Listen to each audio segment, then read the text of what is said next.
আসসালামু আলাইকুম। আমরা হিমোডাইনামিক্স চ্যাপ্টারে ছিলাম।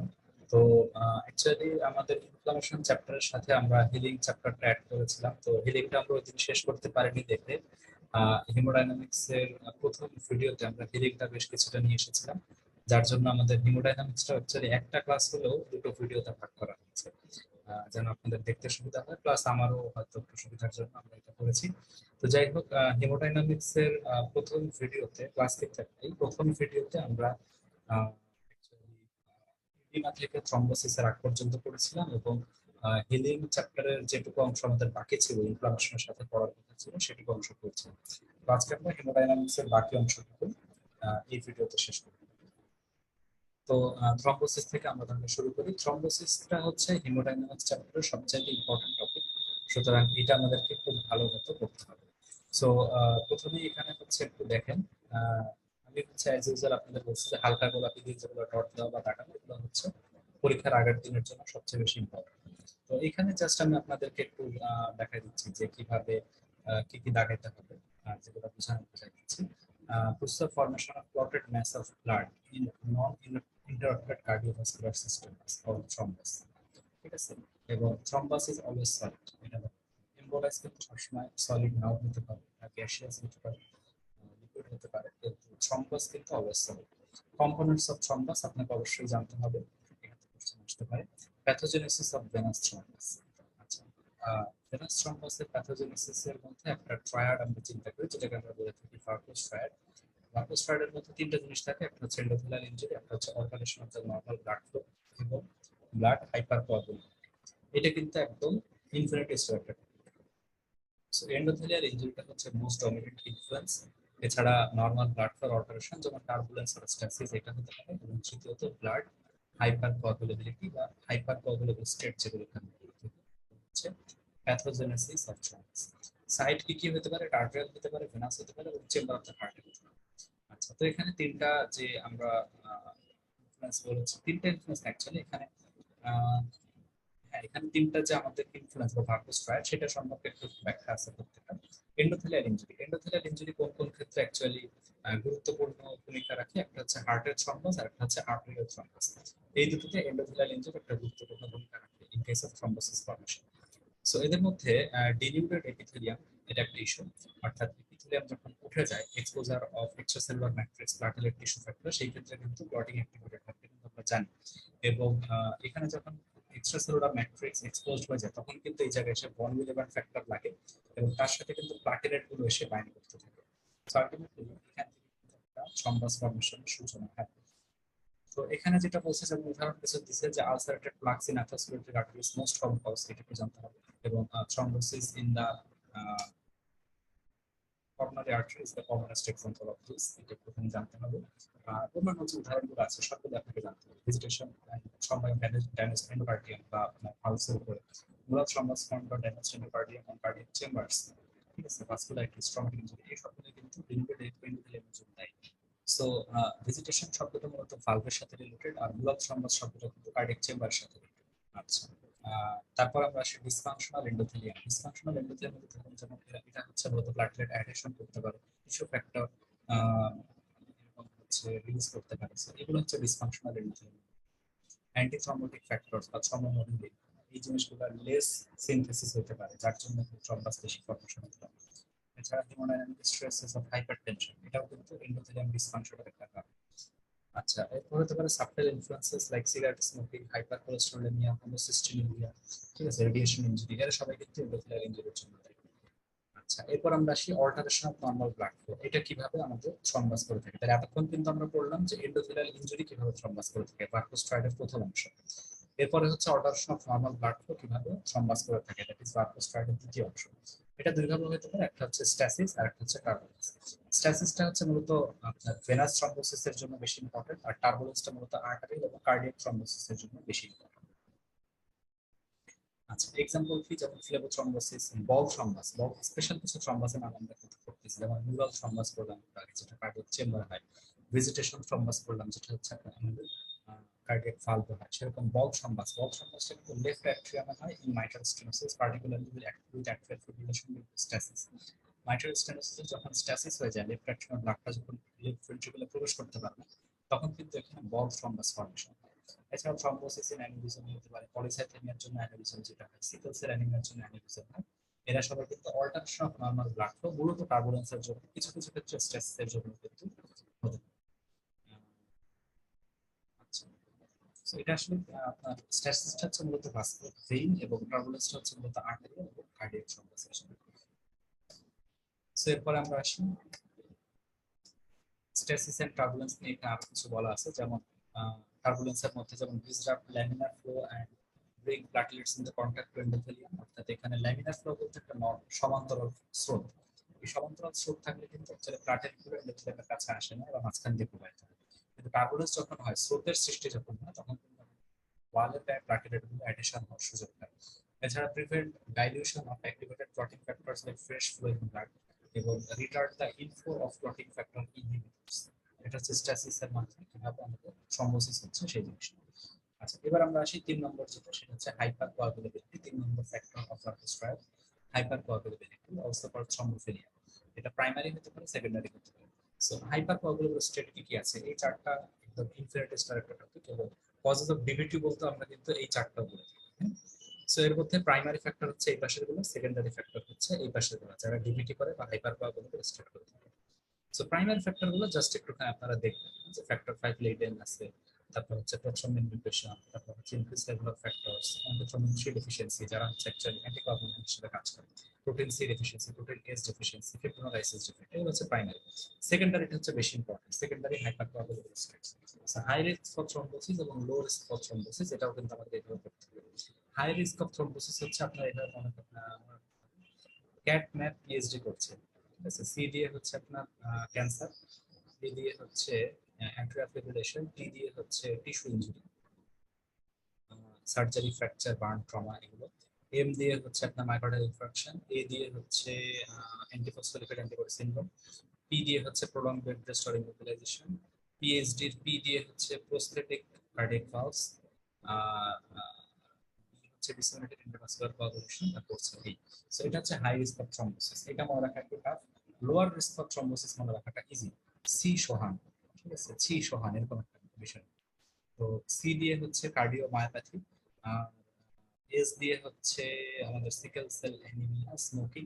স্মোকিং কিন্তু লোয়ার রিস্ক না, মনে রাখতে হবে। তাই বলে খুশি হওয়ার কিছু নেই, স্মোকিং আরো অনেক রকম ঝামেলা করে। আচ্ছা, তারপর ও দিয়ে হচ্ছে ওরাল কন্ট্রাসেপটিভ ইউজ, তারপরে হচ্ছে এইচ দিয়ে হচ্ছে হাইপার ইস্ট্রোজেনিক স্ট্রেস স্টেট, যেমন প্রেগন্যান্সি, তারপর হচ্ছে পোস্টপার্টাম। এ দিয়ে হচ্ছে আপনার এ দিয়ে কি, আচ্ছা ও দিয়ে আরেকটা ছিল ওবেসিটি, ও দিয়ে ওবেসিটি ছিল। এ দিয়ে, এ দিয়ে আমি কিছু লিখতেছি না। আচ্ছা, এল দিয়ে হচ্ছে নেক্রোটিক, ঠিক আছে, এগুলো হচ্ছে লোয়ার রিস্ক ফর থ্রম্বোসিস, ঠিক আছে, এটা হচ্ছে লোয়ার রিস্ক ফর থ্রম্বোসিস, এটা মনে রাখবেন। এই মোটামুটি আছে। এ দিয়ে আপনি অ্যানিমিয়া মনে রাখতে পারেন, সিকেল সেল অ্যানিমিয়া, ঠিক আছে। আচ্ছা, তাহলে লোয়ার রিস্ক হায়ার রিস্ক এটা কিন্তু ইম্পর্টেন্ট, সুপার ইম্পর্টেন্ট, এবং লোয়ার রিস্কটা মনে রাখবেন, তাহলে হায়ার রিস্ক এমনি আপনার বলতে। আচ্ছা, বারকোজ ট্রায়াড, তাহলে আমাদের এই ট্রায়াডটা আমরা কিন্তু এতক্ষণ পড়লাম, endothelial injury, abnormal blood flow এবং হাইপার কোয়াগুলেবিলিটি, তিনটা মিলিয়ে থ্রম্বোসিস, ঠিক আছে। আবার এন্ডোথেলিয়াল ইনজুরি হলে অ্যাবনরমাল ব্লাড ফ্লো হয়, অ্যাবনরমাল ব্লাড ফ্লো হলে এন্ডোথেলিয়াল ইনজুরি হয়। এন্ডোথেলিয়াল ইনজুরি হলে হাইপার কোয়াগুলেবিলিটি হয়, আবার অ্যাবনরমাল ব্লাড ফ্লো হলেও হাইপার কোয়াগুলেবিলিটি হয়, ঠিক আছে। প্রত্যেকটার এখানে ছোট ছোট কিছু এক্সাম্পল আবারও দেওয়া আছে, সেগুলো একটু দেখি। আচ্ছা, সো এটা গেল আমাদের মোটামুটি, যতটুকু আমি দাগাই দিলাম অতটুকু করলেই হবে, এবং মোটামুটি এগুলো সবই আপনি পরীক্ষার আগে করতে হবে, যেগুলো পাবেন। কারণ থ্রম্বোসিস অংশটা খুবই ইম্পর্টেন্ট। আচ্ছা, এবার আমরা আসি টাইপস অফ থ্রম্বাস, এটা বেশ প্যাচান একটা জিনিস, সেটা আমরা একটু মনে। সো কালারের উপর ডিপেন্ড করে 3 ধরনের হতে পারে, পেল থ্রম্বাস, রেড থ্রম্বাস এবং মিক্সড থ্রম্বাস। পেল or platelet thrombus, red or coagulation or stasis thrombus, mixed thrombus, ঠিক আছে। পেল অর প্লাটিলেট থ্রম্বাস হচ্ছে আর্টারিতে, রেড অর কোয়াগুলেশন বা স্ট্যাসিস থ্রম্বাস হলো ভেইনি, কারণ আমরা বলছিলাম ভেইনি সাধারণত স্ট্যাসিস হয়, আর মিক্সড থ্রম্বাস হবে আর্টারিতে, ঠিক আছে। সো পেল থ্রম্বাস আর প্লাটিলেট থ্রম্বাস, এটা হচ্ছে মূলত প্লাটিলেট দিয়ে হয় এবং এখানে স্মল অ্যামাউন্ট অফ ফিব্রিন থাকে। আর রেড বা কোয়াগুলেশন বা স্ট্যাসিস থ্রম্বাস, এটা ভেইনে হবে, এবং আচ্ছা এটা হচ্ছে পুরো একটা আর্টারিতে হবে, আর এটা হচ্ছে ভেইনে হবে, এটা large number of fluid cell এখানে ট্র্যাপ থাকবে। আর মিক্সড থ্রম্বাস এটা আর্টারিতে হবে, এটা হচ্ছে পেইল ইনফ্রাক্ট এবং রেড ইনফ্রাক্ট, সরি পেইল প্লাটিলেট এবং রেড সেল, 2 ধরনের কম্পোনেন্ট এখানে থাকবে। মোস্ট থ্রম্বাই হচ্ছে মিক্সড থ্রম্বাস, যেটা হচ্ছে মূলত আর্টারি এবং হার্টে। আর এখানে লার্জলি ফিব্রিল এবং প্লাটেলেট থাকে due to rapid circulation, very sluggish blood ফ্লোর জন্য এক্সাম্পল ব্লাড ক্লট ইনক্রিজ দরকার নেই এত কিছু। আমাদের জাস্ট কোনটা কোথায় হয় এটা জানতে হবে এবং কোনটার আপনার কম্পোজিশন এটা জানতে হবে। এবং একটা জিনিস একটু মাথায় রাখবেন যে পেইল থ্রম্বাস বা প্লাটেলেট থ্রম্বাস কিন্তু মূলত আর্টারিতে হয়। মিক্স থ্রম্বাসের মধ্যে দেখেন এই যে পেইল বা প্লাটেলেট থ্রম্বাসটা এখানে কিন্তু এবং এটা কিন্তু আর্টারি অথবা হার্টে থাকে। এবং এই ক্ষেত্রে আমরা কিন্তু অ্যাসপিরিন ইউজ করে থাকি। আর রেড কোয়াগুলেশন বা স্ট্যাসিস থ্রম্বাস যেটাতে মূলত ভেইনে হয় এবং রেড সেল দিয়ে এটা ইয়ে হয়, সেক্ষেত্রে আমরা কিন্তু ওয়ারফারিন বেশি ইউজ করি। ঠিক আছে, এটা কিন্তু একটু জানতে হবে। আচ্ছা, line of jam. Line of jam এটা হচ্ছে অ্যাকচুয়ালি কি আপনার যখনই একটা থ্রম্বাস ফর্মেশন হবে সেখানে কিছু ল্যামিনেশন থাকে, অর্থাৎ স্রোতের মতো থাকে, যেটাকে আমরা কোরালাইন থ্রম্বাস বলে থাকি। অ্যাকচুয়ালি একটা তারা স্মিডলিতে দেখবেন কোরালাইন থ্রম্বাস বলে একটা কোশ্চেন আছে। সো কোরালাইন থ্রম্বাস মানে হচ্ছে লাইন অফ জ্যাম, অর্থাৎ এখানে আপনি থ্রম্বাসটার মধ্যে দেখবেন সাগরের পাড়ে যে আপনার শামুক বা কোরালগুলো পাওয়া যায়, এগুলোর মধ্যে কিন্তু স্রোতের একটা চিহ্ন থাকে, হ্যাঁ? বোঝা যায় যে এর উপর দিয়ে স্রোত প্রবাহিত হচ্ছে। সো লাইন অফ জ্যাম এরকম থ্রম্বাসের উপর দিয়ে যখন স্রোত প্রবাহিত হয়, অর্থাৎ এটা যখন ফ্লোয়িং ব্লাডের মধ্যে হয়, তখন আমরা এটাকে মানে এই থ্রম্বাসের মধ্যে লাইন অফ জ্যাম পাবো। এটার অর্থ হচ্ছে ল্যামিনেশনস অফ অল্টারনেটিং লেয়ার অফ পেল layer admixture with some fibrin এবং darker layer containing more red cells. Line of Jane are marked from within cardiac chamber of aorta. Cardiac chamber of aorta থেকে কিন্তু ব্লাডের flow সবচেয়ে বেশি, এই জন্য এখানে কিন্তু লাইন অফ জ্যান অর্থাৎ ল্যামিনেশন গুলো বেশি পাওয়া যায়, অর্থাৎ পেল রেড কিন্তু একটা দাগ পাওয়া যায়। ঠিক আছে, এবং not be well developed or evident in some way from smaller arteries of vein. Vein এবং smaller artery কিন্তু ব্লাড ফ্লো থাকে না, জন্য এখানে কিন্তু লাইন অফ জ্যান থাকে না।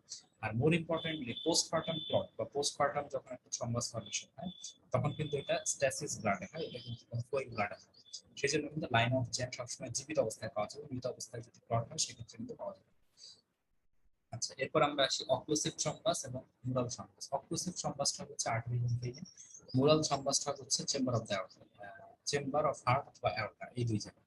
ঠিক আছে, মানে এটা কিন্তু ডাজ নট কমপ্লিটলি অক্লুড, কারণ অ্যাওর্টা এবং চেম্বার অফ দ্য হার্ট কিন্তু অনেক বড়, এত বড় জায়গা কিন্তু অ্যাকচুয়ালি পুরোটা অক্লুড করতে পারে না, এই জন্য এটাকে মুরাল থ্রম্বাস বলা হয়। Coronary artery, iliac artery, common carotid artery সব থেকে কানেকশন করতে পারে, এসিআই দিয়ে মনে রাখতে পারে। এ দিয়ে হচ্ছে আপনার আহ অ্যাওটা, তারপরে এখানে হচ্ছে সি দিয়ে হচ্ছে করোনারি আর্টারি এবং আই দিয়ে হচ্ছে ইন্টারনাল ক্যারোটিড আর্টারি।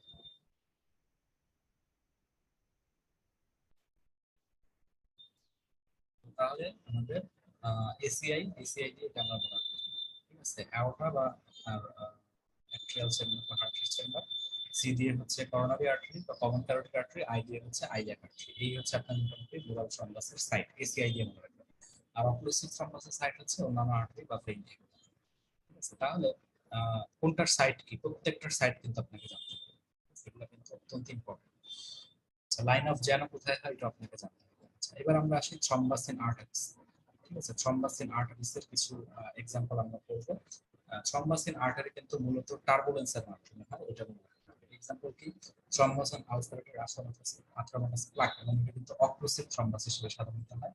সো এখান থেকে কিন্তু এম্বোলিজম হতে পারে, কারণ অক্লুসিভ থ্রম্বাস থেকে কিন্তু এম্বোলিজম হয়। এটা করোনারি আর্টারিতে মুরাল থ্রম্বাস হিসেবে হতে পারে। ঠিক আছে? তাইলে একটা জিনিস, আর্টারির যে থ্রম্বাস গুলা এটা কিন্তু অক্লুসিভও হতে পারে স্মল আর্টারিতে, আর বড় বড় আর্টারি হলে মুরাল থ্রম্বাস হতে পারে। ঠিক আছে, যেমন aorta, coronary artery, cerebral artery, এসব হতে পারে। করোনারি আর্টারিতে সবচেয়ে বেশি, এরপর সেরেব্রাল, এরপর হচ্ছে আপনার ফিমোরাল আর্টারি, এগুলোতে মূলত হচ্ছে থ্রম্বাস আথারোমাটাস প্লাক, এই অংশটা বেশি হয়। এই পেজটা খুব ইম্পর্টেন্ট এবং এটা বেশ কনফিউজিং, সুতরাং এটা আপনাকে অবশ্যই পরীক্ষার দিন সকালে করতে হবে টোটাল পেজটা। ঠিক আছে, থ্রম্বাস ইন থ্রম্বোএনজাইটিস অবলিটারেন্স, এটা একটু জাস্ট ফায়ার ভেসেলে হয়, একটু জেনে রাখবেন। ল্যামিনেটেড থ্রম্বাস এটা মূলত পেইন সরি, ল্যামিনেটেড থ্রম্বাস এটা মূলত হচ্ছে অ্যানিউরিজম হয়, আর ট্রমা হচ্ছে থ্রম্বাস। সো আর্টারি থ্রম্বাস গুলো কিন্তু মূলত প্লাটেলেট এবং ফিব্রিন দিয়ে হয়, যেটাকে আমরা বলি পেইন থ্রম্বাস। তাহলে আর্টারি থ্রম্বাস এর সাথে টার্বুলেন্সের রিলেশন, এর সাথে অক্লুসিভ থ্রম্বাস মুরাল থ্রম্বাস দুইটার রিলেশন, এর সাথে ল্যামিনেটেড থ্রম্বাইয়ের রিলেশন এবং এর সাথে পেইল থ্রম্বাইয়ের রিলেশন। ঠিক আছে, এটা জানতে হবে। আহ, এবার আমরা আসি হচ্ছে এটা প্রোপাগেট হয় কিন্তু বোথ ইন ব্লাড ফ্লো যেদিকে হচ্ছে ব্লাড ফ্লো যেদিকে যা হচ্ছে না। ঠিক আছে, দুই দিকে কিন্তু এটা গ্রো করতে পারে থ্রম্বাস। এরপর আমরা আসি হচ্ছে থ্রম্বোসিস ইন দ্য হার্ট। হার্টের থ্রম্বোসিসের বেশ কয়েকটা স্পেশাল নাম আছে, যেমন ভেজিটেশন যেটা ড্যামেজ ভালভের উপরে হয়, এবং এটা কিন্তু রিউমাটিক হার্ট ডিজিজে আমরা বেশি পাই। এখান থেকে কিন্তু কখনো এম্বোলিজম হয় না, এটা মনে রাখতে হবে। ভিজিটেশন থেকে ইনফেক্টিভ এন্ডোকার্ডাইটিস হতে পারে, এটা মনে রাখতে হবে। মুরাল থ্রম্বাস এটা হচ্ছে ভেন্ট্রিকুলার এন্ডোকার্ডিয়াম অথবা মোস্টলি লেফট ভেন্ট্রিকুলার ক্ষেত্রে এটা হয়, বা লেফট অ্যাট্রিয়ামও হতে পারে। ল্যামিনেটেড থ্রম্বাস এটা হচ্ছে অ্যানিউরিজম অফ দ্য হার্টের হতে পারে। এবং বল থ্রম্বাস এটা হচ্ছে মাইট্রাল স্টেনোসিস এর লেফট অ্যাট্রিয়াম হতে পারে। ঠিক আছে, তাহলে এগুলো কিন্তু হার্টের স্পেশাল থ্রম্বাস এগুলো। আর এবার আসে হচ্ছে থ্রম্বাস ইন দা ভেইন বা ভেনাস থ্রম্বাস। ভেনাস থ্রম্বাস হচ্ছে মূলত স্ট্যাসিসের মাধ্যমে হয়, এটা মনে রাখতে হবে। এরা মূলত অক্লুসিভ থ্রম্বাই হয়, এখানে সাধারণত মুরাল থ্রম্বাই হয় না, এটা মনে রাখতে হবে। এবং এরা সাধারণত রেড, এটা কিন্তু পেল থ্রম্বাই হয় না, এটা মনে রাখতে হবে। উদাহরণ হচ্ছে ফ্লেবোথ্রম্বোসিস, থ্রম্বোফ্লেবিটিস।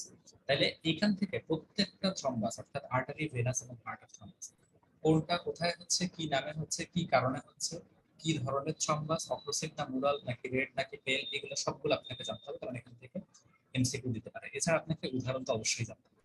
ঠিক আছে? আচ্ছা, এবার ফেব্রুক থ্রম্বোসিস বা থ্রম্বোফ্লেবাইটিস এগুলো জাস্ট একটু আমরা দেখবো। থ্রম্বোসিস অফ ডিপ ভেইন, এটা হচ্ছে lower extremity is the most common. দেখা যাচ্ছে হচ্ছে কাফ ভেইনে হতে পারে, এছাড়া ফিমার ভেইন, পপলিয়া, এরকম কাফ ভেইনে সবচেয়ে কমনলি হয় ফ্লেবো thrombosis. Thrombosis also common in pelvic vein, mesenteric vein, portal vein, hepatic vein. Causes of phlebothrombosis, stasis হচ্ছে most important factor, এটা তো বাকিগুলো এখানে দেখে।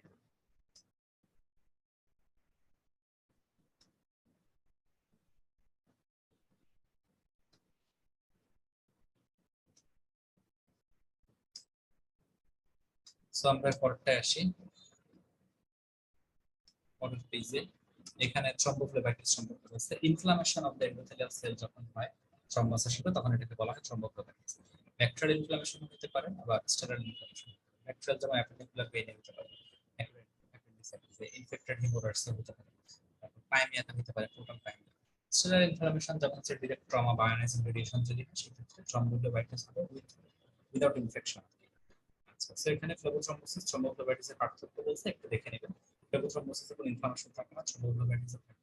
ফ্লেবোথ্রম্বোসিস কাফ ভেইনে বেশি হয়, থ্রম্বোফ্লেবাইটিস যে কোনো জায়গায় হতে পারে। ফ্লেবোথ্রম্বোসিস মূলত সাইলেন্ট থাকে, বাট থ্রম্বোফ্লেবাইটিস যদি অ্যাকুট ইনফ্লামেশন, তাহলে এগুলোর সিম্পটম থাকে। ফ্লেবোথ্রম্বোসিস স্ট্রেসের জন্য হয়, এবং থ্রম্বোফ্লেবাইটিস মূলত ইনফ্লামেশনের জন্য হয়। ফ্লেবোথ্রম্বোসিস সাধারণত স্টেরাইল এম্বোলাই হতে পারে।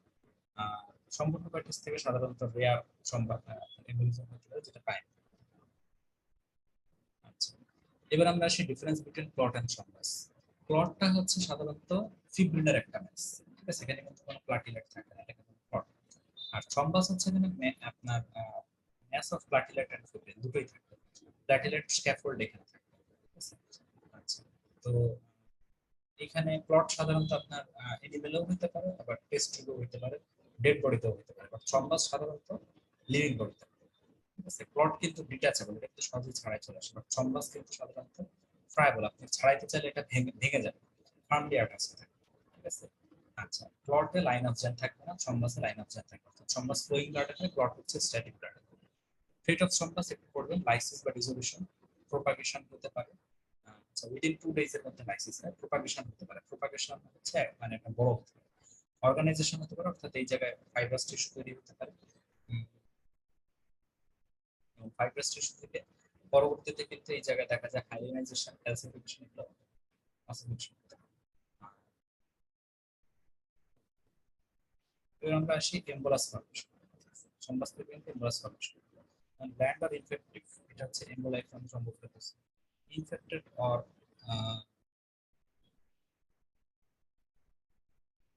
Infected but bland to behaviour, bland in behaviour. ঠিক আছে, এটা হতে পারে। সেপটিক হতে পারে। সেপটিক এম্বোলাই ইউজুয়ালি পাওয়া যায়, যেগুলো জাস্ট একটু মনে রাখতে হবে। আহ, এরপরে পার্থক্যটা করবেন অ্যান্টিমর্টাম থ্রম্বোস এবং পোস্টমর্টাম ক্লটের পার্থক্য। ঠিক আছে, অর্থাৎ ক্লট এবং থ্রম্বোসের পার্থক্য করা। সো ক্লট দেখা যায় যে হচ্ছে হার্টের গায়ে লেগে থাকে, ক্লট আমরা দেখি যে লেগে থাকে। ঠিক আছে। আচ্ছা, তারপরে হচ্ছে আপনার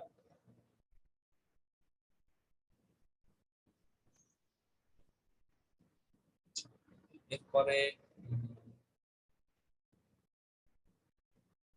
এগুলা জিনিস থাকে। আচ্ছা, লাইন অফ জেন অ্যান্টিমর্টাম থ্রম্বোসের প্রেজেন্ট, পোস্টমর্টাম থ্রম্বোসের থাকে না, এটা মনে রাখতে হবে। বাকিগুলো অত ইম্পর্টেন্ট না। আচ্ছা, clot is equal to fibrin দিয়ে তৈরি হয়, এটা মনে রাখতে হবে। পেইল থ্রম্বাস তৈরি হয় ফিব্রিন প্লাস প্লাটিলেট দিয়ে, এবং এটা মূলত আঠা দিয়ে তৈরি হয়। রেড থ্রম্বাস মূলত ফিব্রিন প্লাস আরবিসি দিয়ে তৈরি হয় এবং এটা সাধারণত ভেইনে তৈরি হয়, এবং মিক্সড থ্রম্বাস সাধারণত ফিব্রিন আপনার প্লাটিলেট আরবিসি সব জায়গায় তৈরি হয় এবং এটা সাধারণত আর্টারি এবং নার্ভ বেশি করে। ঠিক আছে, তাহলে এগুলো মনে রাখতে হবে।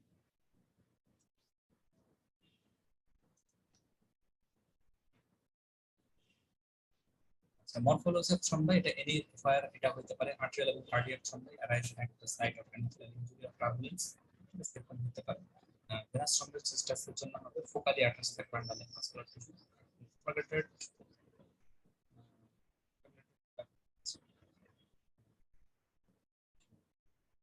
আচ্ছা, প্রপাগেটেডটা হচ্ছে অ্যাকচুয়ালি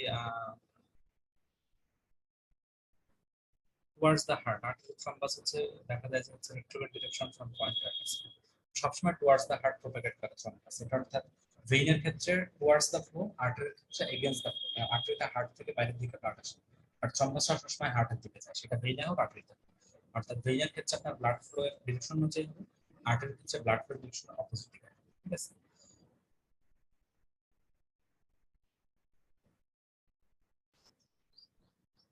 আচ্ছা, থ্রম্বোসিস ইন আর্টারিস, আর্টেরিয়াল থ্রম্বাই, এটা থাকে অবভিয়াসলি ওয়ান প্লাটিলেট হতে পারে,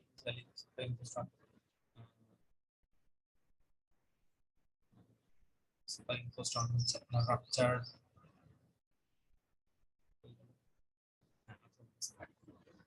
যাই হোক, এটা একটু thrombosis in the heart, just লাইনগুলো পড়বেন, ব্লাড বর্ন ব্যাকটেরিয়া, ফাঙ্গাস, এগুলো দিয়ে হতে পারে, ড্যামেজ ফাউন্ড, তারপর তারপর এটা বলা হয় ইনফেক্টিভ এন্ডোকার্ডিয়াল, সাথে সাথে এখানে কিন্তু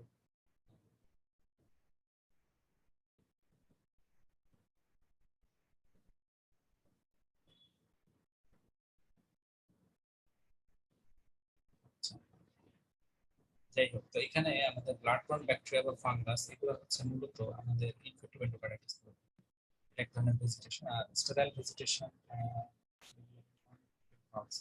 and persons with hypercoagulation or non-bacterial thrombotic endocarditis, যেখানে sterile vegetation থাকে কিন্তু ইনফেকশন পাওয়া যায় না।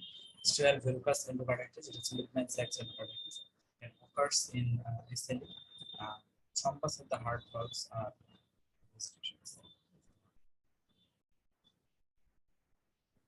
So এখানে কিছু আমি দেখতে পাচ্ছি না।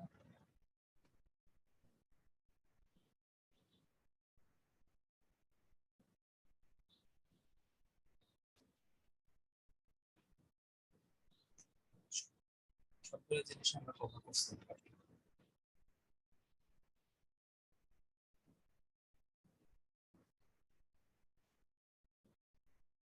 লিগম্যান সেক্সটা কিন্তু এসএলইটা হয়, এবং থ্রম্বাস হার্ট valves হচ্ছে vegetation। তাহলে এই কয়েকটা জিনিস কিন্তু আমাদের মনে রাখতে হবে। থ্রম্বাস হার্ট valve বলা হয় ভেজিটেশন। আচ্ছা, সো এই হচ্ছে মোটামুটি আমাদের থ্রম্বাস রিলেটেড কিছু কথা। ভেনাস থ্রম্বোসিস রিলেটেড আরো কিছু কথা এখানে আছে, যেমন ভেনাস থ্রম্বোসিস, লেবুল থ্রম্বোসিস অলওয়েজ ইনভেরি প্রগ্রেসিভ। এটা বিভিন্ন কাস্ট ফর্ম করে রেড স্ট্যাসিস থ্রম্বাই হতে পারে because of from the sluggish venous circulation, enmeshed red cells এবং firm focally.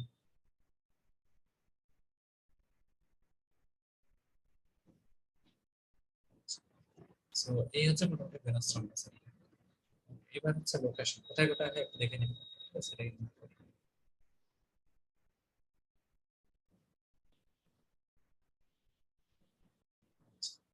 So location of venous থ্রম্বাই, এটা একটু আপনাদের করতে হবে। লোকেশন অফ ভেনাস থ্রম্বাই মধ্যে আছে হচ্ছে মোস্ট কমনলি 90% হচ্ছে লোয়ার এক্সট্রিমিটি, যার মধ্যে কাফ ভেইন, ফোকাল ফেমোরাল, তারপর পপলেট, তারপর রাইট ভেইন। ঠিক আছে, এইভাবে করে আপনাদের কিন্তু করতে হবে।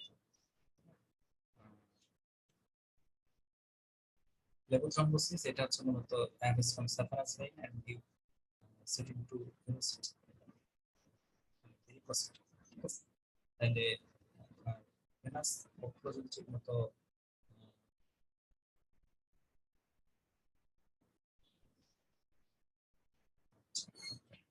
তাহলে এগুলা কিন্তু একটু দেখতে হবে। আর লেবু থ্রম্বোসিস হচ্ছে সাফারাস ভেইনে ভেরিকোসিটির জন্য কিন্তু হতে পারে, রেয়ারলি এম্বোলাইজ করে, সাধারণত এম্বোলাইজ করে না, কেন? এগুলো তো ইম্পর্টেন্ট না, আমি অ্যাকচুয়ালি ওই যে আগে যতটুকু পড়াইছি, এই যে আপনার এইটুকু এইটুকু বেশি ইম্পর্টেন্ট, এরপরে এগুলো এত ইম্পর্টেন্ট না, জাস্ট জানার জন্য।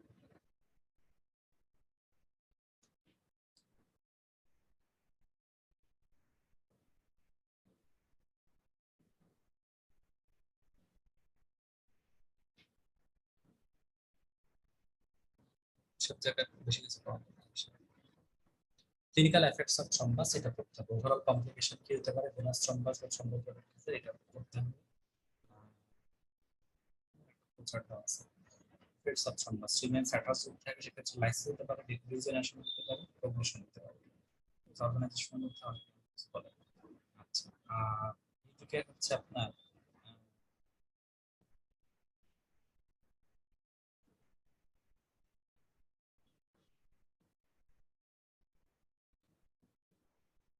আচ্ছা এখানে ক্যানালাইজেশন, হাইয়ালাইজেশন, ক্যালসিফিকেশন, এই জিনিসগুলো কিন্তু মূলত আমাদের অর্গানাইজেশন করতে হবে।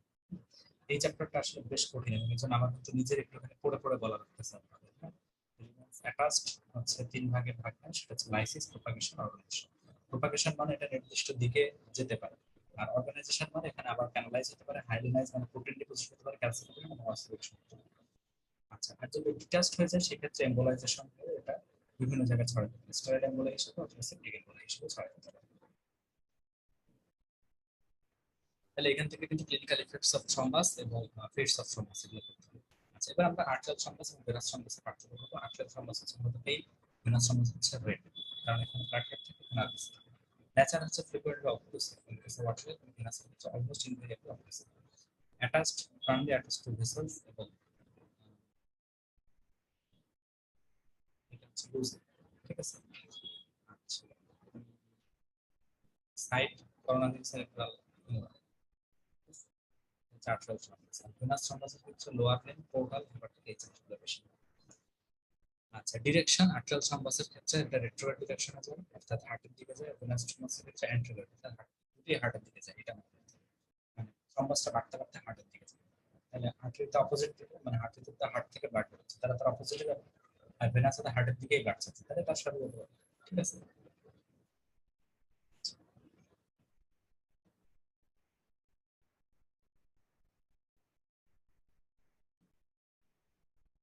তাহলে এই চার্টটা কিন্তু আপনাদের জন্য সুপার ইম্পর্টেন্ট, ঠিক আছে, এটা আর্টারিয়াল থ্রম্বাস এবং ভেনাস থ্রম্বাসের মধ্যে।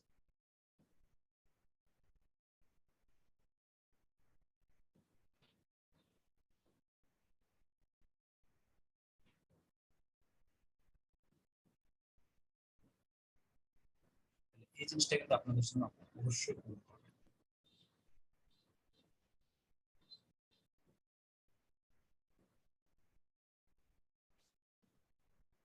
এর মধ্যে টাইপটা বেশি করে করতে হবে, নেচারটা বেশি করে করতে হবে, কজটা বেশি করে করতে হবে, কার্বোসিস্টেসিস,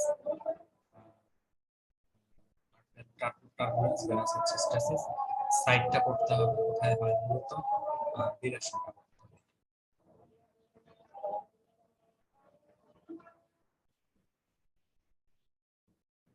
থ্রম্বাস থেকে আমাদের টেক হোম মেসেজ হচ্ছে এটা যে আর্টারিয়াল থ্রম্বাস এর সাথে রিলেশন আছে পেইন থ্রম্বাস বা প্লাকিয়ার থ্রম্বাস, এরা ফ্রিকোয়েন্টলি অক্লুসিভ, এরা টার্বুলেন্সের মাধ্যমে তৈরি হয়, এরা করোনারি আর্টারিতে সবচেয়ে বেশি, অপর সেরিব্রাল এবং ফিউনাল সিসিএফ, এরপরে হচ্ছে রেট্রোগ্রেড। হ্যাঁ আর ভেনাস থ্রম্বাসের থেকে টেক হোম মেসেজ হচ্ছে রেড থ্রম্বাস বা আর্টিসি থ্রম্বাস, এখানে অলমোস্ট ইনভেরিয়েবলি অক্লুসিভ, এটা হচ্ছে স্ট্যাসের মাধ্যমে হয়, লোয়ার লিম্বে বেশি হয়, পোর্টাল ভেইন হতে পারে, হেমাটিক ভেইন হতে পারে, অ্যান্ডারোভেইন হতে পারে, অর্থাৎ দুটোই কিন্তু হার্টের দিকে যায়। এবার আমরা আসি হচ্ছে এম্বোলিজম। তাহলে আপনার থ্রম্বাস আশা করি আপনাদের কাছে ক্লিয়ার, এবং এখান থেকে অবশ্যই এটা থ্রম্বাসটা আসলে পরীক্ষার আগের দিকে করবেন, পরীক্ষাতে সকলে একটু করবেন। এম্বোলিজম, স্টেমোলিজমের সংজ্ঞাটা একটু দেখবেন, এটা মোর ডেঞ্জারাস দ্যান থ্রম্বাস, এটা একটু জানবেন। এটা কিন্তু সলিড লিকুইড গ্যাস হতে পারে, যেটা আমরা থ্রম্বাসে বলছিলাম শুধুমাত্র সলিড। আচ্ছা এখানে এরা যখন ডিসট্যান্ট সাইটে যায় তখন কিন্তু এরা মোর ডেঞ্জারাস দ্যান থ্রম্বাস এর জন্য, এরা কিন্তু tissue dysfunction, infection. Types of thrombus অবশ্যই, টাইপস অফ এম্বুলাস অবশ্যই আপনাকে পুরোটা করতে হবে, ঠিক আছে, এর মধ্যে ছম্বাই থেকে আসে 99%। ক্লিনিক্যাল আউটকাম অফ এম্বুলাস আপনাকে জানতে হবে, ঠিক আছে, প্রত্যেকটা এখান থেকে। ফেট অফ থ্রম্বাস ক্লিনিক্যাল আউটকামের মতো, বাট এখানে resolution, licence, organisation, recanalisation, operation এবং প্রোপাগেশন এগুলো হতে পারে। ইফেক্টস অফ থ্রম্বাস কি কি? ইনফ্রাক্টেড নেক্রোসিস বা গ্যাংগ্রিন, অ্যাবসেস ফর্মেশন, এক্সেপ্টিক, এগুলো জানতে হবে। আচ্ছা এম্বোলিজম ফর্মেশন কিসের কিসের উপর ডিপেন্ড করে এটা একটুখানি জানবেন, অত বেশি ইম্পর্টেন্ট না, মেইনলি ইম্পর্টেন্ট হচ্ছে আপনার টাইপস, তারপর হচ্ছে ক্লিনিক্যাল আউটকাম বা ফেট, আর হচ্ছে ইফেক্টস। সো এবার আমরা আসি থ্রম্বো এম্বোলিজম। যখন থ্রম্বো এম্বোলিজম বলতে কি বোঝায়, loss in public circulation, leading to permanent thrombo embolism or systemic circulation include systemic thrombo. Thrombus থেকে ভেঙে যখন এমবোলাই বিভিন্ন জায়গায় যায় এটাকে বলা হয় থ্রম্বো এমবোলিজম। এটা অ্যাসেপ্টিক হতে পারে, সেপ্টিক হতে পারে। পালমোনারি এমবোলিজম খুব ইম্পর্টেন্ট একটা টপিক। এটা অরিজিন হচ্ছে 95% ক্ষেত্রে ডিপ লেগ ভেইন থেকে, অ্যাবাভ দ্য লেভেল অফ নি, অপ্লিটের ফিমোরাল আইলিয়াক ভেইন থেকে আসতে পারে। এটা হচ্ছে আপনার থ্রম্বাই উইদিন সুপারফিশিয়াল ভেইন হতে পারে, thrombi in the veins of pelvis, এই সকল জায়গা থেকে আসতে পারে। এরা লাংসে, মানে হার্টের রাইট সাইড দিয়ে লাংসে যায়, এবং তারপর হচ্ছে এরা কি করে, এরা এখানে স্যাডেল আপনার এম্বলিজম তৈরি করে। ঠিক আছে, স্যাডেল মানে হচ্ছে আপনার ঘোড়ার জিনের মতো, এরকম ওয়াই এর মতো, অনেকটা এরকম ওয়াই এর মতো এরকম একটা এম্বলিজম এরা ফর্ম করে। ওয়াই এর মতো না, ওয়াই এর উপরের দুই মাথার মতো এরকম একটা এম্বলিজম। ঠিক আছে, এছাড়া প্যারাডক্সিক্যাল এম্বলিজম কখন বলে, যখন এএসডি ভিএসডি তে এক সাইডের এম্বলিজম আরেক সাইডে চলে আসে, এটাকে বলা হয় প্যারাডক্সিক্যাল এম্বলিজম। তাহলে এম্বলিজমের মধ্যে থ্রম্বাসের মধ্যেও যেমন আমরা কতগুলো নাম করছিলাম, যেমন মুরাল থ্রম্বাস, এম্বলিজমের মধ্যেও কিন্তু অনেকগুলো নাম আছে, যেমন স্যাডেল এম্বলিজম যেটা পালমার এম্বলিজমের মধ্যে পড়ে, আর প্যারাডক্সিক্যাল এম্বলিজম যেটা এএসডি ভিএসডি এর ক্ষেত্রে এক সাইড অফ দ্য চেম্বার থেকে আরেক সাইডে চলে আসে। ঠিক আছে, তাহলে এই হচ্ছে আমাদের পালমারি এম্বলিজম।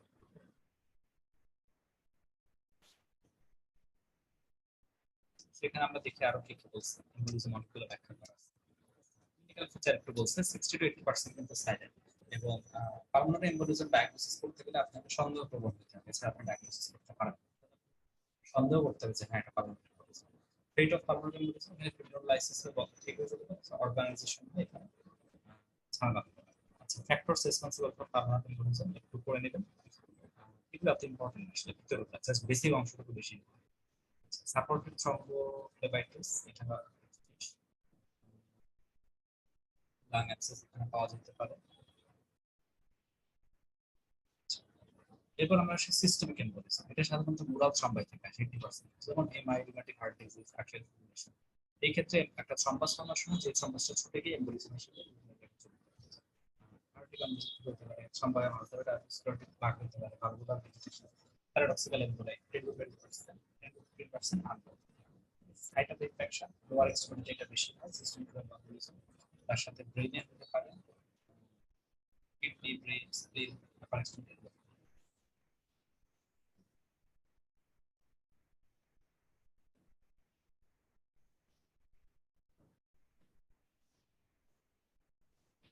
ওকে, তাহলে আমাদের মোরাল থ্রম্বাস, হার্ট বা এই রিলেটেড কোনো থ্রম্বাস কিন্তু পরবর্তী সিস্টেমিক সার্কুলেশন ছড়াই নিয়ে এটা বিভিন্ন জায়গায় থ্রম্বোএমবোলিজম করতে পারে। মোস্ট কমন সাইট হচ্ছে lower extremity, brain, intestine, kidney, স্প্লিন সব জায়গায়। আচ্ছা, সিকোয়েন্স কি কি হতে পারে একটু দেখবেন, কোন সিকোয়েন্স কি হবে সাধারণত information. Fat embolism, fat embolism হচ্ছে ম্যাক্রোগ্লোবিউলগুলো এক জায়গা থেকে আরেক জায়গায় ফ্যাট চলে যায়, গিয়ে এম্বোলিজম। অরিজিন হচ্ছে ফ্র্যাকচার বা অর্থোপেডিক স্পেসিফিক, মোস্ট কমনলি ইন্ট্রামেটাল যদি করা হয়, সেক্ষেত্রে কিন্তু ভিতরের যে ফ্যাট গুলো থাকে ওগুলো কিন্তু সরে এসে আমাদের ব্লাড স্ট্রিমের মধ্যে ঢুকে গিয়ে এম্বোলিজম। ফ্র্যাকচারের ক্ষেত্রে বলতেছে হাড়ের মধ্যে যে বোনগুলো ওগুলো ব্লাড স্ট্রিমে এসে কিন্তু ছড়ায়।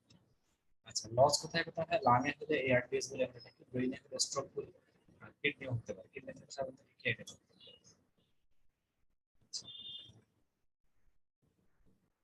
এবার আমরা আসি হচ্ছে fat embolism syndrome. Metabolism syndrome মধ্যে হচ্ছে কার্বোহাইড্রেট insufficiency বা blue syndrome পাবে, অ্যানিমিয়া পাবে,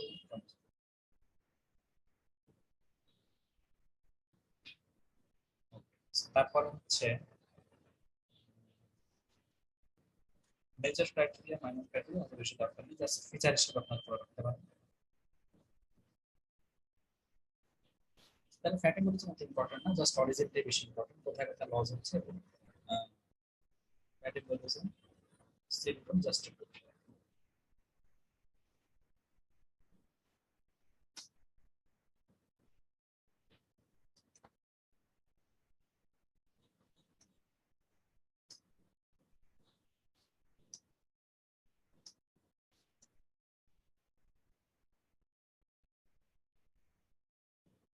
এয়ার এম্বোলিজম বা ব্যারোট্রমা হচ্ছে gas bubble within the circulation, এটা হচ্ছে মোর দ্যান 100 সিসি গ্যাস থাকতে হবে, তাহলে এম্বোলিজম। কজ কি কি, কজ জাস্ট আপনাদের জানতে হবে, যে অবস্ট্রাকটিভ হোস্টেল হতে পারে, চেস্ট ওয়াল ইনফেকশন হতে পারে, এয়ার ট্রাফিক হতে পারে, পার্টিকুলার ফর্ম অফ গ্যাস এর মধ্যে squat, deep breath.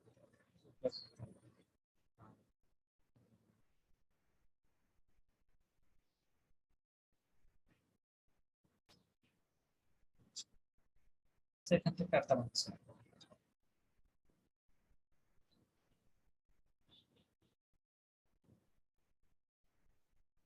এমজেটিক fluid embolism এটা সাধারণত লেবারের সময় বা পোস্টমর্টম পিরিয়ডে, বাট বাট গ্রেট এটা সাধারণত আনকমন একটা মধ্যে, তবে এটা কিন্তু একটা গ্রেট কন্ডিশন। কনসেপ্ট কি এখানে জানতে হবে।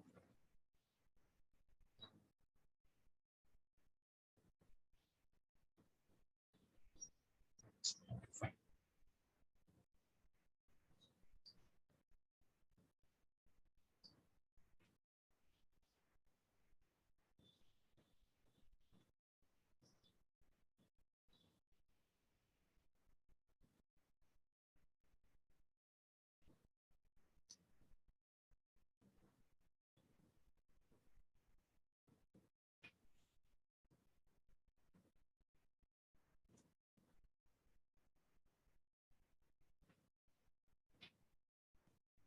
ওকে, এগুলো এখান থেকে আসলে খুব বেশি কিছু রাখতে হবে, এগুলো এমন কিছু না, জাস্ট রিডিং।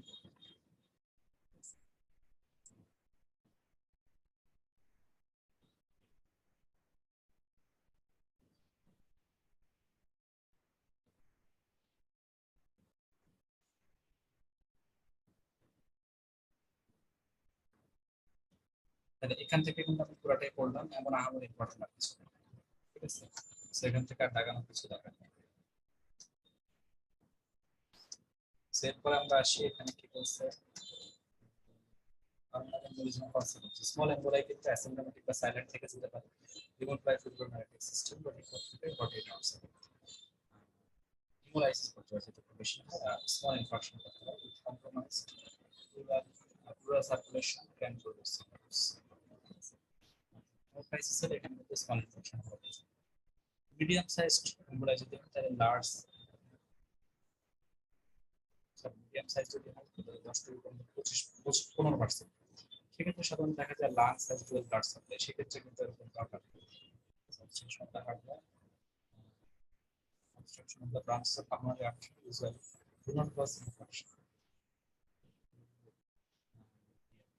আচ্ছা, ইনফেকশন কিন্তু এটা ধরে রাখতে হবে।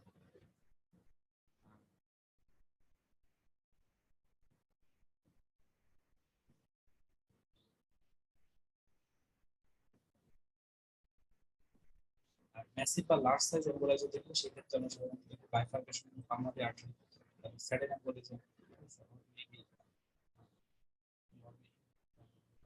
পালমোনারি আর্টারি এগুলো খুব sudden onset chest pain, hepatitis, sudden death, acute rheumatic heart disease, cardiogenic shock, এগুলো হচ্ছে মূলত আপনার কনসিকুয়েন্সের মধ্যে পড়ে।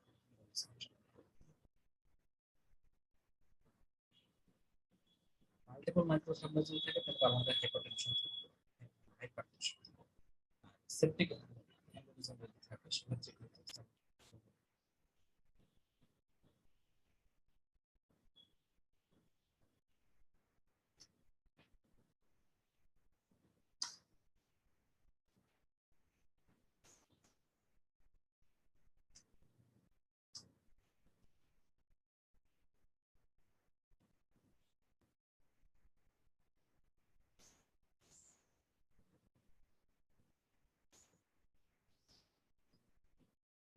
আচ্ছা। তাহলে এই জিনিসটা কিন্তু এত বেশি ইম্পর্টেন্ট ছিল, জাস্ট আপনাকে জানতে হবে।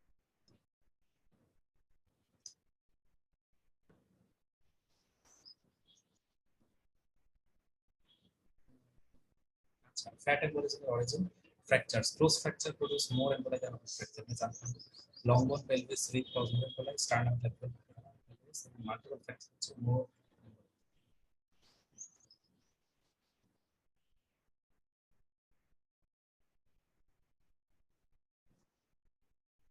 আচ্ছা, প্যাথোলজির মধ্যে দরকার নেই, এটা হচ্ছে আপনার ডিকম্প্রেশন সিকনেস। ডিকম্প্রেশন সিকনেস মানে একটা অ্যাকিউট কন্ডিশন, যে পানির তলায় গেলে গিয়ে হঠাৎ করে উপরের দিকে উঠে, তখন দেখা যায় যে হচ্ছে তার অতিরিক্ত চাপে যে গ্যাসগুলো দ্রবীভূত ছিল ব্লাডের মধ্যে সেটা বের হয়, সেটাই হচ্ছে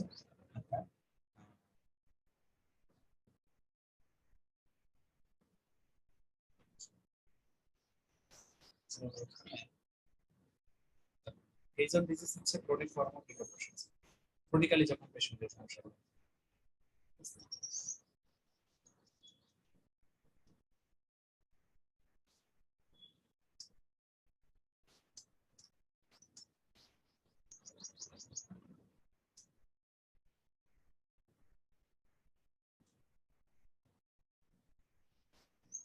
আচ্ছা, ইনফাকশন ইনফাকশন হচ্ছে মূলত localised electric necrosis, most of this by sudden artery supply or respiratory department.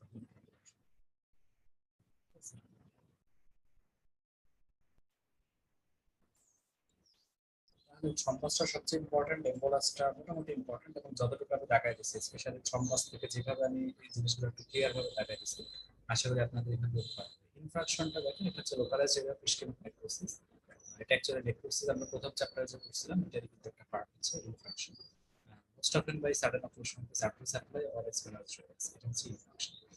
Infraction যেমন MI myocardial infarction, cause of infarction এটা অবশ্যই করতে হবে থ্রম্বোসিস, যেমন আর্টারি থ্রম্বোসিস, ভেনাস থ্রম্বোসিস থেকে কিন্তু ইনফ্রাকশন হয়। 99% ইনফ্রাকশন আর due to thrombosis in the artery. Venous thrombosis যেমন ওভারি টেস্টে যে সকল জায়গায় যাবে সিঙ্গেল ভেনাস আউটফ্লো চ্যানেল থাকে, সেই ক্ষেত্রে আসলে আপনি আউটফ্লো অবস্ট্রাকশন করে ফেললে সেই জায়গায় আগে কনজেশন হবে, তারপরে কিন্তু সেই জায়গায় আস্তে আস্তে ইনফেকশনের দিকে চলে যাবে। ঠিক আছে, প্যাথোলজির টার্মগুলো কিন্তু খুবই কাছাকাছি টার্ম। দেখেন নেক্রোসিস, নেক্রোসিস হওয়ার পদ্ধতি হচ্ছে অ্যাকচুয়ালি আপনার যে থ্রম্বোসিস, এবং থ্রম্বোসিস থেকে যে নেক্রোসিস হচ্ছে এরপরে যে টিস্যুটা তৈরি হচ্ছে এটা হচ্ছে ইনফ্রাক্টেড টিস্যু। ঠিক আছে, আবার অনেক সময় দেখা যায় যে হচ্ছে ভেনাস আউটফ্লো অবস্ট্রাকশন হয়ে গেলে কিন্তু আপনার এখানে কনজেশন হয়, রেডনেস হয়, এরপর আস্তে আস্তে সেখানে কিন্তু ইনফেকশন হয়। কনজেশন, তারপর হচ্ছে আপনার হাইপারেমিয়া, সবগুলো কিন্তু অনেক কাছাকাছি। যাই হোক, এরপরে বেশ কয়েকটা কারণ এখানে আছে, সবগুলো এখানে দেখে নেবেন। ফ্যাক্টরস দ্যাট ইনফ্লুয়েন্স ইনফেকশন অবশ্যই করতে হবে। ব্লাড সাপ্লাইয়ের একটা ব্যাপার আছে, presence or absence of alternating blood supply is the most important. And artery যে সকল অর্গানে আছে যেমন কিডনি, স্প্লিন, এই সকল অর্গানে বেশি হয়। তারপর আপনার infection may not occur in area having good collateral circulation, dual blood supply যেমন লিভার, লাংস, এগুলোতে ইনফেকশন কম হয়। ইন্টারকারেক্টিং অ্যানাস্টোমোসিস যেখানে আছে, যেমন ইন্টেস্টাইন, ব্রেইন, সার্কুলার ফ্লুইডস, এগুলোতে ইনফেকশন হতে পারে। ঠিক আছে, এগুলো জানতে হবে। র্যাপিডিটি অফ অক্লুশন, যত দ্রুত র্যাপিডলি হবে তত দ্রুত কিন্তু ইনফেকশন হওয়ার চান্স থাকে, আস্তে আস্তে হলে কোলাট্রাল সার্কুলেশন ডেভেলপ হবে।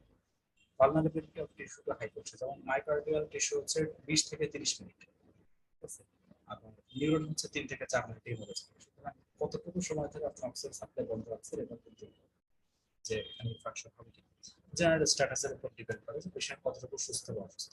ফেট অফ ইনফ্রাক্ট দেখেন অ্যাবজর্পশন হতে পারে ডিস্ট্রফিক ক্যালসিফিকেশন, নট মেটাস্ট্যাটিক, এটা মনে রাখতে হবে। ডিসিজ টিস্যু তাই ডিস্ট্রফিক ক্যালসিফিকেশন, আয়োডিনাইজেশন মানে প্রোটিন ডিপোজিশন, সাপুরেশন অ্যাবসেস আর লিকুইফেক্টিভ নেক্রোসিস ইন ব্রেইন, এগুলো হচ্ছে মোটামুটি আপনার ফেট অফ ইনফ্রাকশন, এগুলো কিন্তু করতে হবে। এবার আমরা আসি very very important topic, red infarct এবং হোয়াইট ইনফ্রাক্ট। রেড ইনফ্রাক্ট কোথায় কোথায় হয়? লাংসে হয়, ইন্টেস্টাইনে হয়, স্মল ইন্টেস্টাইনে, ওভারিতে হয়, টেস্টিসে হয়, সামটাইমস ব্রেইন।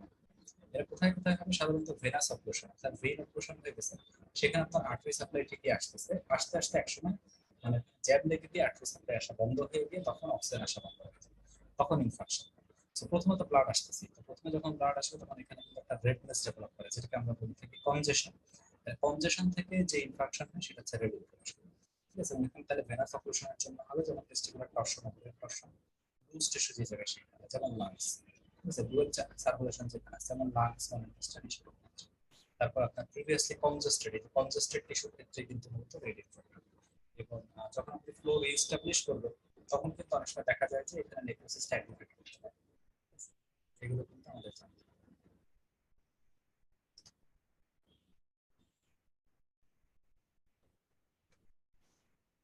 তারপর টপিক হচ্ছে হোয়াইট ইনফ্রাক্ট, এটাও খুব খুব ইম্পর্টেন্ট টপিক। হোয়াইট ইনফ্রাক্ট কোন কোন অর্গান আছে? হার্ট, স্প্লিন, কিডনি, রেটিনা, এই চারটা আপনাকে মনে রাখতে হবে। হার্ট, স্প্লিন, কিডনি, রেটিনা, এই চারটাই হচ্ছে হোয়াইট ইনফ্রাক্ট।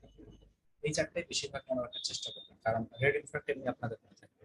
সো হোয়াইট ইনফ্রাক্ট হয় সাধারণত যেখানে এন্ড আর্টারি আর্টারি অপারেশন হয়ে গেলে সেখানে ব্লাড সাপ্লাই ঠিক মতো আসে হোয়াইট ইনফ্রাক্ট, এবং সলিড অর্গানে হবে আর্টারিয়াল অপারেশন এবং টিস্যু ডেন্সিটি এখানে বেশি থাকে।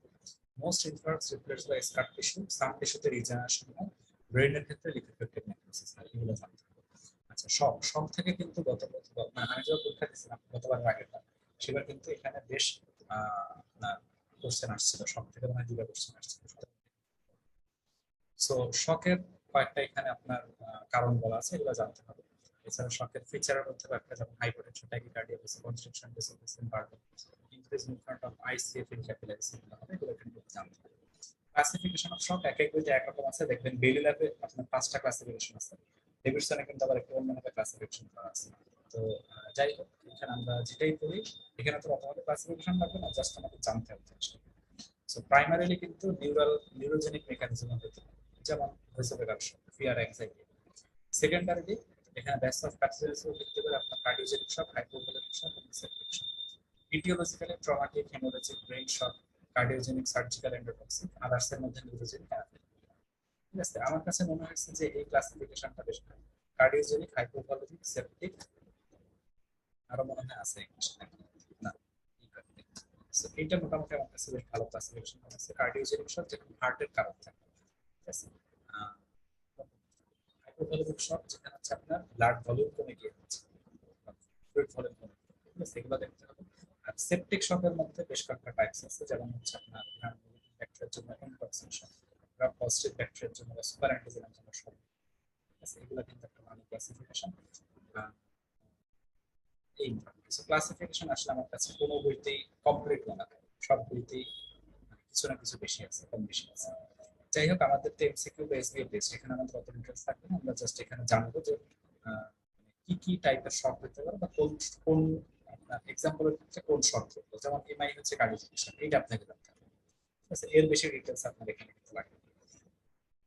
আচ্ছা, তাহলে আপনার হচ্ছে শকের ফিচার এবং শকের টাইপস আমরা দেখব।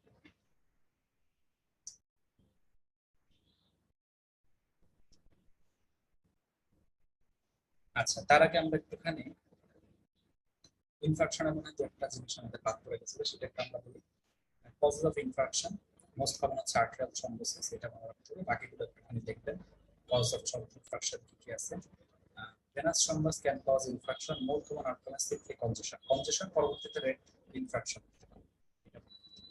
আচ্ছা, dual blood supply is resistant to infection, কোথায় কোথায়? লিভারে, যেখানে হেপাটাইট আর্টারি টোটাল, লাংসে ব্রঙ্কিয়াল আর পালমোনারি আর্টারি, হ্যান্ড এবং ফোর আর্ম, যেখানে প্যারালাল রেড এবং মাটানো। আচ্ছা, তারপরে এখানে হচ্ছে আপনার ইনফ্রাক্ট ওয়েস্ট শেপ হইতে পারে, যেখানে অপলোডিং ভেসেল থাকে অ্যাপেক্সে এবং পেরিফেরিতে থাকে organ forming the base. Fibrinous exudate থাকতে পারে আমাদের সেরোসাল সারফেসে, যেখানে আপনার ইনফ্রাকশন হচ্ছে। Margins of acute infarction are poorly defined, এগুলো আপনি দেখতে হবে। মরফোলজিটা একটুখানি দেখবেন, এমন ইম্পর্টেন্ট কিছু না। স্পঞ্জি অর্গানের ক্ষেত্রে সাধারণত হিমোরেজিক ইনফ্রাকশন আর এটা জানতে হবে, ঠিক আছে? আহ, তারপরে হচ্ছে আপনার এক্সটেন্সিভ হিমোরেজ যদি হয়, সেক্ষেত্রে ব্রাউন রেসিডিউ হতে পারে ইনফ্রাকশনের মধ্যে। ইসকেমিক কোয়াগুলেটিভ নেক্রোসিস হতে পারে ইনফ্রাক্টিভ টিস্যুতে।